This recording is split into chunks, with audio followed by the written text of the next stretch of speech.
Hey guys, welcome back to Travel Check-ins with Saidah and Germaine. Today we have an exciting video for you, and this video is coming from the comments that you guys have been leaving. And today we want to talk about some misconceptions that Kenyans have about Americans. Do some of these come from the comments, these questions? Yes, all of these have come from community comments. Okay. Instead of just answering specifically in the comments, I think creating a video for it might be a good idea. One of the comments that we got was about bringing our children to Kenya so that they can heal from racial discrimination trauma, and also us coming to Kenya so that we can heal from racial discrimination trauma. What are your thoughts on that, Germaine? Is that a misconception for us? Well, I don't have any trauma, especially when it comes to that. I'm not going to say that I haven't been discriminated against, because that would be a lie. Mm-hmm. But like anything else, you have to move on from it, because you will let that stuff leave you powerless. So, and my kids, to be honest with you, they've experienced just on a minor level, because that's why we worked hard, so we could put them in the suburbs so they wouldn't have to, deal with some of this stuff. Because a lot of the stuff you deal with, especially as Black Americans, you're going to deal with it regardless. But when you are in a poor community, they are more likely to discriminate against you, because they put you in a box. Yeah, absolutely. So when it comes to racial discrimination trauma, if our children come here, and when they come here, and our children are adults, our youngest will be 21 this week, our oldest just turned 31. Mm-hmm. So all four of our children, we've talked to them about racial discrimination ever since they were children. Right. And we've talked to them about how to manage any experiences that they may or may not have had in those areas. But right. I believe we are resolved in those areas, and they're resolved in those areas. It's not even a thing. And you know what helps? When you run into people of other races who actually do the opposite and help you out. To be honest with you, our first opportunity to come through Kenya, right, yes, was through a person that was white. Mm-hmm. So that racial discrimination stuff, it does happen, but right then you have people on the other side that kind of helps wipe it away. So. And part of what helps us, I believe, too, is that we are Christians, we are Christ followers, and part of our lifestyle is a lifestyle of forgiveness. And like Germaine said, when you succumb to a racial discrimination and you just feel like you're a victim to it, then it does impact how you operate in the world. So in a nutshell, racial discrimination trauma can leave people feeling victimized and powerless. And that's just not how we live. We forgive, and we realize that people of all races have value to add to our lives. We have a multicultural community of friends and people who support us. So, yeah. And it depends where you are too, just to be honest with you. Some places are worse than others. So some people probably do come here to get away from racial discrimination. So I can't discount that. Right. I'm just saying that's not the reason we came. Right. True. So another comment that was mentioned was the exposure to gangs and violence. We've gotten a few comments about that, where people have said, bring your children here so they don't have to experience gangs and violence. The gang thing, right? That's in certain neighborhoods for sure. That's not even in all poor neighborhoods. It's just certain sects, right? Mm-hmm. We didn't really deal with gangs at all. No, we do have violence in America now. I'm not gonna lie. Mm-hmm. That's not really where we come from. Is a little bit of violence, but where we raise our children, there wasn't really much violence there. So I don't think our kids would run from that, and we didn't run from it either. Yeah, and most of it is connected to economics. Mm-hmm. Economics determines where you live. Right. And we heard a saying not too long ago that said money has a voice. And money tells you where you can live. It tells you what you can eat, what you can do. Mm-hmm. And me, I've lived in poor neighborhood at certain times in my childhood. I think Germaine experienced living in a poor neighborhood in his childhood. Rich. His was more rural, mine was more city. And you do have exposure to some of these things like violence and stuff. But again, like we said, our thing is we chose to be healed and to be whole about those things long before we ever came here. And it was attached to us giving our lives to Christ, right. Getting saved in our 20s. And our children really didn't experience it at all. So, our children have no experience with gang exposure. And I made sure I worked 2 and 3 jobs because I didn't finish university, just to be honest with you. So I had to work hard. So 2 and 3 jobs to live where we lived. Mm-hmm. And so that hasn't been their experience. But again, we don't discount those experience of some Americans who come here whose families are experiencing those things. We have 3 grandchildren, right? And our grandchildren go to great schools. They go to predominantly white school. Yeah, it is. The academic curriculum there is very good. The children have great opportunities. They do. But with that being said, they live in a great community. I don't think there's violence in the area. I mean, there's violence everywhere, but there's not like rampant violence. No. But would I want my grandchildren to come to Kenya and go to school and grow up here? Absolutely. Yeah. But it would be more for cultural reasons, right. Identity reasons, more than it would be gang exposure. And when I say identity reasons, their first identity is rooted in Christ. Right. But their second identity is their ethnicity. Right, yes. Yeah. Mm-hmm. So I think those things are important, and that's why we would bring our grandkids here. And they want to come. They do. So we'll bring them at least to visit for a little while anyway. Probably next year, I would think. My grandson said when we moved here, he was like, "I want to move to Kenya with Grandma and Grandpa." Mm-hmm. So he's ready to move here, but we can't wait till they come. So the next misconception that some Kenyans may have about Black Americans is that Black Americans come to Kenya or Africa seeking a better life or a peaceful life. I didn't know what to expect when I came here, so I wasn't seeking either one of them. I just came here because we thought God led us here, so that's why we came. It has been peaceful. Except for all the noise. Oh yeah, that night in the West. The night noise and the day noise is the thing that robs my peace, because where we lived was quiet, and it was like I would wake up in the morning and have my cup of coffee, and I could hear birds chirping, and the trees just blowing in the wind. Like that was peace. When I wake up in the morning here, I wake up to hammering and banging. Again, that's how you grew up. I grew up hearing crickets and all that stuff. It's like where I grew up is like the equivalent to like a village. Yeah.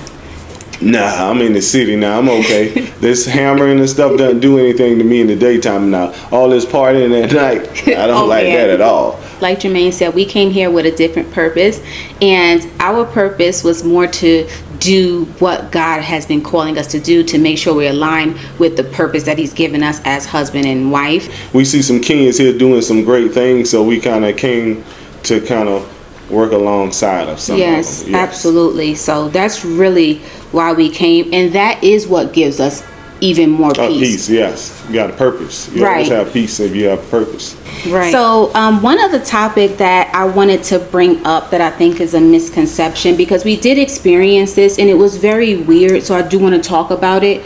It was weird in the sense that I never thought I never imagined I would have an experience, but it was that we ran into people who thought at one time that Black Americans were extinct, that the people who were taken to America in the transatlantic slave trade, that we went there, we worked as slaves, and then afterwards, I guess we were all killed off in America.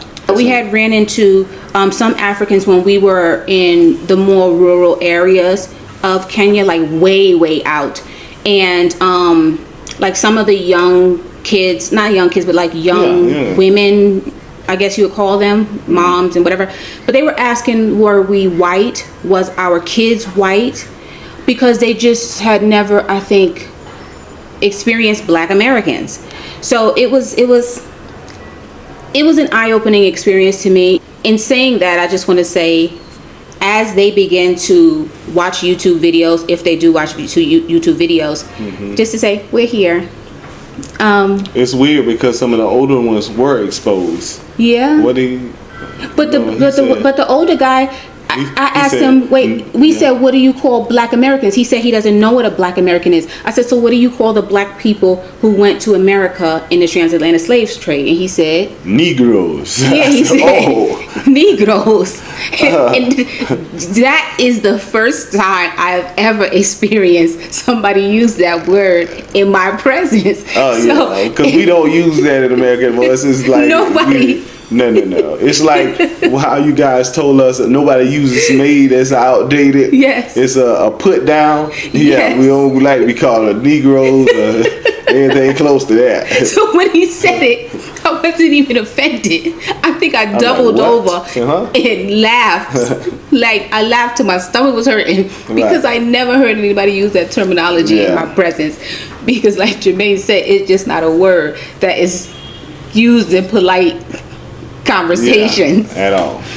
So I just want to put that in there, that yes, the Africans who were taken, sold into slavery, brought over to America, not everybody died. Lots of Africans did survive and are living great lives in America. Can't speak for everybody, but some, not all of us. Yeah.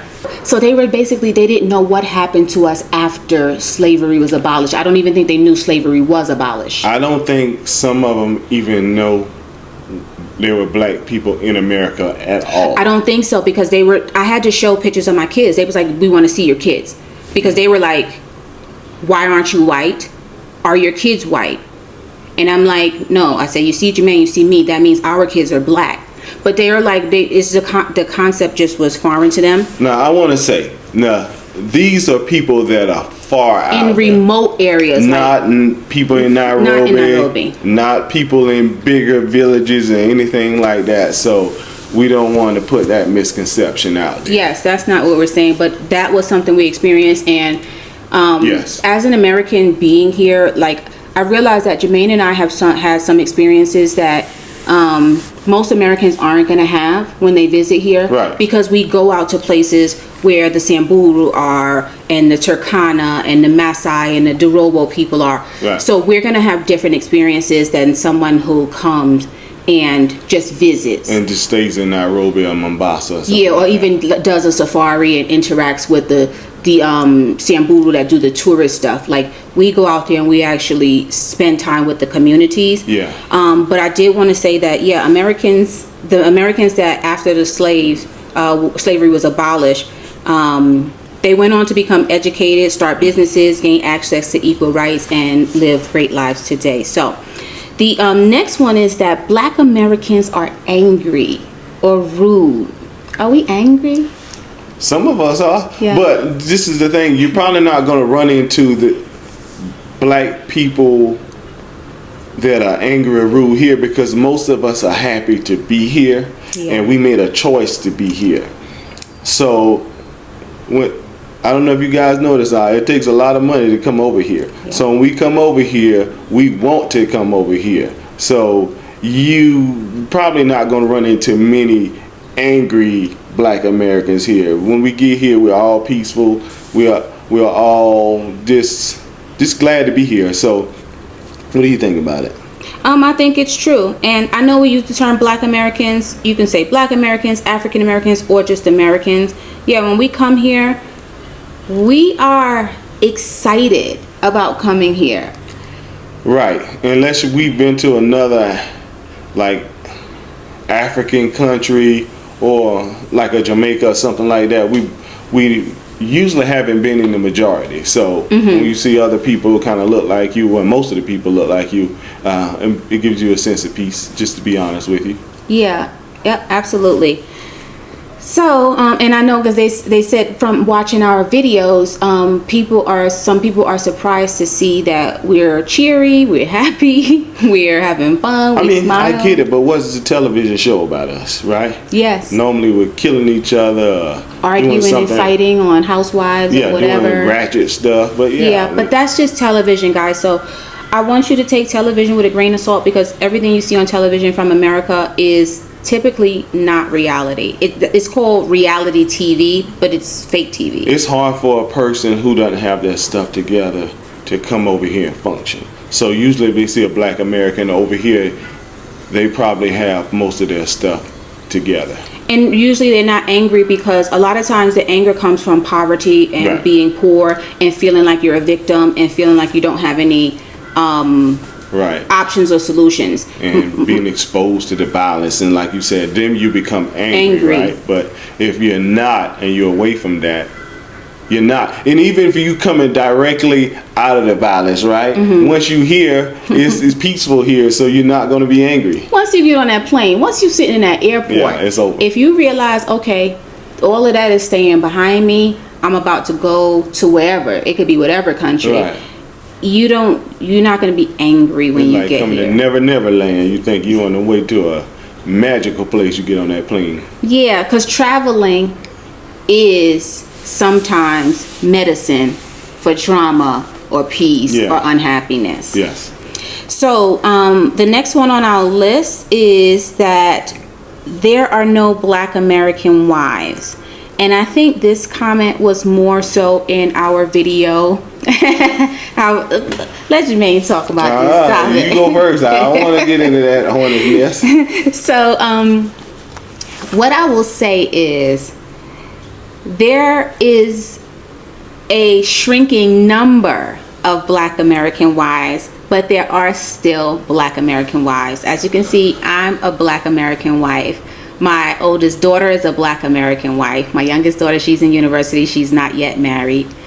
But yes, there are black American wives. According to statistics, 25% of every black American woman will marry. The other 75% won't. And just to be fair, those other races in America, their numbers are shrinking too. Yes. Yeah. Because for white America, I think it's like 28 or 29%. Yeah, they're close. So it's very close. So I know sometimes people like to almost try to insult black people by saying, oh, your women are just baby mamas or whatever. Again, black people who are resolved, they don't get insulted by that, because we know what the numbers are. It's not just our community that's being affected with low marriage numbers. The marriage numbers are going down for communities across the board in the U.S. Including this one. And that's what I was going to say too. Like, even here, the marriage numbers are going down in Nairobi.